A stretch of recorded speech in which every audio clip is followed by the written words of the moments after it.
दोस्तों, ये जो वीडियो आप देख रहे हो ये एक दीनी मदरसे का वीडियो है जहाँ के बच्चे किस तरीके का खाना खा रहे हैं आप देख सकते हो। और भी एक तस्वीर मैं आपको इस तरफ दिखा रहा हूँ, इसको भी देखिए कि किस तरीके से दीनी मदरसे के बच्चे सोए हुए हैं। ये वो लोग हैं मेरे दोस्तों जिन्होंने अपनी बहनों की शफकत, माँ का आंचल और बाप की रहमत भरी निगाह को छोड़कर अल्लाह और उसके रसूल का इल्म हासिल करने का ठान लिया है। उसके पीछे इनकी क्या कुछ कुर्बानियां हैं, ये तस्वीर और ये वीडियो आपको बयान करती हुई नजर आ रही है।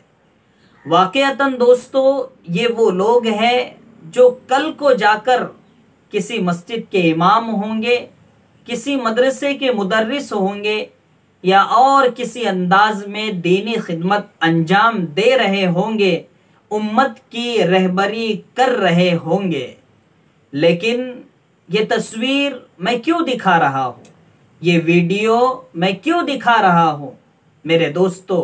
इसलिए दिखा रहा हूँ, आज जब ये तलबा पढ़कर आएंगे या आते हैं तो उनके दिलों में जज्बात, एहसासात, 11-13 साल की मेहनत और कुर्बानी देकर हासिल की हुई इल्म की दौलत वो इस जज्बे के साथ लेकर आते हैं कि हमें उम्मत की रहनुमाई करना है, रहबरी करना है। लेकिन उनके दिलों पर उस वक्त धचका लगता है जब वो देखते हैं कि उम्मत तो एक दायरे का इल्म ही हमसे मांग रही है।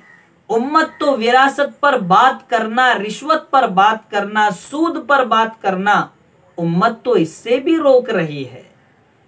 जब उनके दिल पर यह धचका लगता है तो फिर वो अपने एहसासात और जज्बात को तोड़कर फिर उसी अंदाज में चलते हैं जैसे कि जुहाला उन्हें चलाने की कोशिश करते हैं। मेरे दोस्तों, उलमा की कद्र करें। मैं एक ऐसे दौर में ये दुहाई लगा रहा हूँ, बार बार अपने वीडियोस के जरिए दुहाई लगा रहा हूँ कि उलमा के पीछे चलने में फायदा है। उलमा को पीछे चलाने में किसी कौम का कभी फायदा नहीं हुआ है। जो लोग ये देखते हैं कि जिस कौम के उलमा मफाद को लेकर बैठ गए वो कौम गुमराह हो गई है। यहूद और नसारा क्यों गुमराह हुए हैं? इसलिए कि उनके उलमा ने हक को छुपाया और पैसों की खातिर अपने आप के ज़मीर को बेच दिया। और उम्मत ने भी यही चाहा कि ये लोग हमारी ख्वाहिशात के मुताबिक फतावा दे, बातें करे। उन्होंने वैसे ही की तो आज भी यहूद और नसारा गुमराही में पड़े हुए हैं।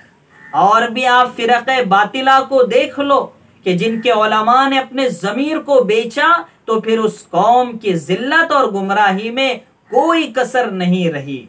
इसलिए मेरे दोस्तों, उलमा की मातहती में काम कीजिए, उलमा की मातहती में चलिए। इनको एहसास होता है उस अमानत का जो अल्लाह के रसूल ने इन्हें सिपुर्द की है। इसलिए इन्हें अमानतदारी के साथ, फ्री माइंड के साथ काम करने दीजिए, दीन का काम करने दीजिए।